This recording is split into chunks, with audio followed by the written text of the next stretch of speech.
In the lead up to Easter weekend, we know many people will be going to stores to do their shopping, hopefully mindful of doing so not more than once a week if possible, and keeping groups to a single person if we can, and ideally that single person would be doing it for more than one household. In normal times, this often leads to a lot of people showing up at the grocery stores on the Tuesday before Passover, the Thursday before Good Friday, and the Saturday before Easter Sunday, all of which are happening this week. I'm asking, on behalf of the grocery stores themselves, that citizens of Toronto should plan ahead and consider going to the store earlier in the week if you can, and to specifically try to avoid shopping on Thursday and Saturday. This will make it easier for the stores to cope with the measures they've put in place to keep you safe, and of course it will keep you safer because there will be less of a crowd seen on those days at those stores. Now, Easter and Passover are, of course, coming this week and this weekend. These are major holidays for many families in our city, and friends often, in most years, travel and get together. This year, we're facing an unprecedented threat, a deadly virus.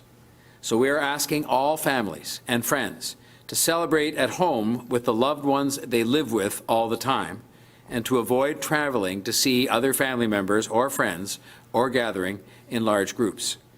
An Easter egg hunt isn't worth your life.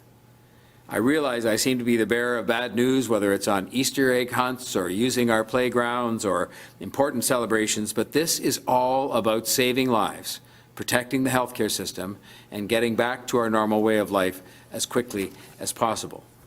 I know it is hard to consider spending an important holiday away from grandma or grandpa or from nephews and nieces or from brothers and sisters, but this is what has to be done to prevent the spread of this terrible virus further across our communities. There will be a time, hopefully sooner than later, when we can come together once again to celebrate our various traditions with our family and friends. But right now, we need to stay home and stay safe, as the Medical Officer of Health has been telling us consistently for some time now. I've said many times throughout this emergency that we're all in this together. Today's announcements and these actions show how many people at the city, in the private sector, and in community organizations are working together to help others. That's the Toronto way.